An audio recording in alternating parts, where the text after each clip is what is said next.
ಜಮೀರ್ ಅವರು ಸರ್ ನಿಮ್ಮ ಬಗ್ಗೆ ವರ್ಣಭೇದ ನೀತಿ ಅದ್ರ ಬಗ್ಗೆ ಮಾತಾಡ್ತಾರೆ. ಈಗ ಅದೆಲ್ಲ ಈಗ ಚರ್ಚೆ ಬೇಡ. 23 ಕಳೀಲಿ, 23 ಕಳೆದ್ಮೇಲೆ ಚರ್ಚೆ ಮಾಡೋಣ.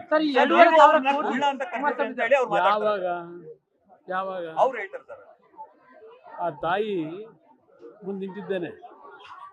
ಒಂದು ಬಾರಿ ನಮ್ಮ ಈಗಿನ ವಿಧಾನ ಪರಿಷತ್ತಿನ ಸ್ಪೀಕರ್ ನನ್ನನ್ನು ಏ ಕುಮಾರ್ ಅಂತ ಸಂಬೋಧನೆ ಮಾಡಿದ್ರು.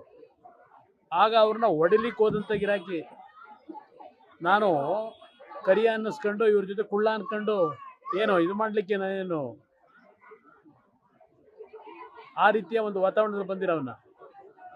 ಇಲ್ಲಿ ಈ ಪ್ರಶ್ನೆ ಇದೆಯಲ್ಲ, ಅವರ ಮಾತುಗಳು ಅದು ಅವ್ರ ಸಂಸ್ಕೃತಿ ತೋರಿಸುತ್ತೆ, ಸಂಸ್ಕೃತಿಯನ್ನು ತೋರಿಸುತ್ತೆ. ಈ ಸರ್ಕಾರಕ್ಕೆ ಏನಾದ್ರು ಮಾನ ಮರ್ಯಾದೆ ಇದ್ರೆ, ಅವ್ರು ಹೇಳಿದ್ರಲ್ಲ ಅವರಿಬ್ಬರು ಭಾಳ ಆತ್ಮೀಯರು, ಆತ್ಮೀಯತೆ ಇದಕ್ಕಲ್ಲ ರಾಜಕೀಯವಾಗಿದ್ದು, ಈ ರೀತಿಯ ಹೇಳಿಕೆಗಳಿಗೆಲ್ಲ ಇದ್ದಿದ್ದು. ಅವ್ರು ಯಾವ ರೀತಿ ಡಿಫೆಂಡ್ ಮಾಡ್ಕೊಂಡಿದ್ದಾರೆ ಮಂತ್ರಿಗಳು ನೋಡಿದ್ದೇನೆ. ಮುಖ್ಯಮಂತ್ರಿಗಳು ಮತ್ತು ಉಪಮುಖ್ಯಮಂತ್ರಿ ಎಲ್ಲ ಯಾವ ರೀತಿ ಗೃಹ ಸಚಿವರು ಯಾವ ರೀತಿ ಇವತ್ತು ಡಿಫೆಂಡ್ ಮಾಡ್ಕೊಂಡಿದ್ದಾರೆ. ಅವ್ರಿಗೇನಾದರೂ ಮಾನ ಮರ್ಯಾದೆ ಇದ್ದರೆ ಎಂತೆಂಥ ಕೇಸ್ಗಳಲ್ಲಿ ಕೇಸ್ ಹಾಕಿದ್ರು, ಅಮಾಯಕರ ಮೇಲೆ ಕೇಸ್ ಹಾಕಿ ಜೈಲಿಗೆ ಕಳಿಸ್ತಾರೆ ಇಂಥ ಹೇಳಿಕೆಗಳಿಗೆ. ಈ ಸರ್ಕಾರಕ್ಕೆ ಏನಾದರೂ ಮಾನ ಮರ್ಯಾದೆ ಇದೆಯಾ? ಈ ರೀತಿಯ ಸಂಸ್ಕೃತಿ ಇರ್ತಕ್ಕಂಥ ಈ ಸರ್ಕಾರ ನಾಗರಿಕ ಸರ್ಕಾರ ಅಂತ ಕರಿತೀರ. ದೇವೇಗೌಡರು ಗರ್ವಭಂಗ ಮಾಡ್ತಿದ್ದಾರೆ. ಗರ್ವಭಂಗ ಅಂದರೆ ತಪ್ಪೇನಿದೆ? ಏನದು ಇದ್ರ ವರ್ಡ ಅದು ಗರ್ವಭಂಗ ಅಂತಕ್ಕಂಥದ್ದು? ಸೊಕ್ಕು ಮುರಿತೀನಿ ಅಂತಕ್ಕಂಥದ್ದು ಅದೇನೋ ಇದ್ರ ವರ್ಡ ಅದು? ಈ ಥರ ಇವ್ರ ಹೇಳಿಕೆಗಳಿದೆಯಲ್ಲ, ಅನ್ಪಾರ್ಲಿಮೆಂಟ್ ಏನಿಲ್ಲ, ಇಲ್ಲಿ ಇವ್ರ ಹೇಳಿಕೆಗಳಿದೆಯಲ್ಲ, ಕೊಂಡ್ಕೊತೀನಿ ಅಂತಕ್ಕಂಥದ್ದು ದುಡ್ಡಿನ ಮದ.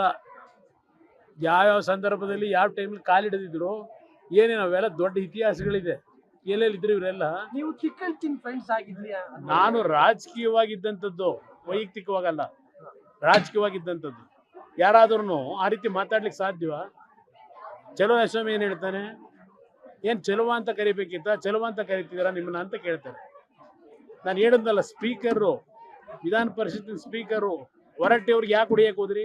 ಇದನ್ನಲ್ಲ ಹೊರಟ್ಟಿ ಅವ್ರು ಕೇಳಿ ಹೊಡಿಯಕ್ಕೆ ಹೋಗಿದ್ರಲ್ಲ, ಯಾವ ಕಾರಣಕ್ಕೆ ಹೊಡಿಯಕ್ಕೆ ಹೋಗಿದ್ರು? ಇದು ಈ ರೀತಿಯ ಹೇಳಿಕೆ ಇದೆಯಲ್ಲ, ಅವರ ಒಂದು ಕಲ್ಚರ್ ಏನೈತೆ ತೋರಿಸ್ತದೆ.